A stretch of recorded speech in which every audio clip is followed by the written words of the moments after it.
Eastern half of the country, not as much, a little bit across the Carolinas, but for us, no significantly dry conditions or anything like that. Even though we have had some brush fires, that's more of a short-term thing as opposed to anything that's really extensive. So hopefully we don't develop any drought this summer, but we'll see what happens as we go on through the next couple of months. Those winds aren't nearly as strong as they were the last couple of days, so that's great news. We're finally getting the easier wind to deal with after having several days of 35-mile-per-hour wind gusts. Right now things are relatively quiet, around 5 to 10 miles per hour, so a whole lot easier to deal with out there. And temperatures are warmer. We're in the 50s to near 60 so far this morning.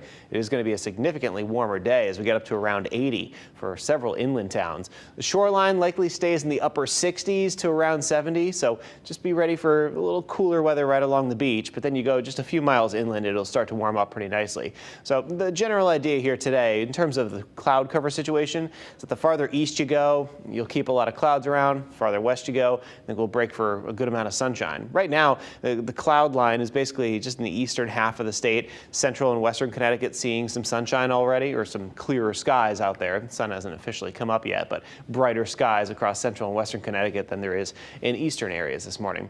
And out to our east, eastern Massachusetts, and over towards Cape Cod, the islands, they'll be having temperatures only in the 50s to near 60 today, while we in Connecticut enjoy some 80s. So yeah, big change depending on where you are across southern New England today. The clouds, as I said, kind of hanging around. I think this computer model kind of overdoes it a little bit in terms of the cloud cover situation, but generally we'll start to clear things out as we go on through the day. So to sum it up, we'll call it clouds to sun with temperatures up around 80 for the inland towns. As I mentioned, shoreline a little cooler, and the east-southeast breeze developing during the day around 5 to 15 miles per hour. Obviously nothing compared to what we had the last few days.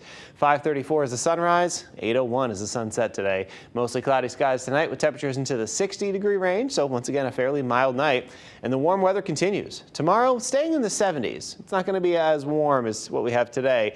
We'll have a lot of cloud cover, possibly some fog in the morning into the middle of the day on Friday, and maybe a sprinkle or two. But for the most part, I think we'll keep it on the drier side for Friday. Saturday and Sunday, the humidity really cranks up, and we do have the chance for a couple of showers kind of scattered across the area for the weekend. So it's not looking like a complete washout, but we will have that shower chance not only Saturday but also Sunday, with warmer temperatures getting up into the 70s to around 80. So overall, a nice summertime pattern here for several days. It does start to cool back down to more average levels as we go on through the middle of next week, but for the time being, we have several days here of warm weather and the chance for a couple of showers with that humidity building in as we go on through the weekend and into early next week with those temperatures up near 80 degrees. So overall, definitely turning the corner towards that warmer weather.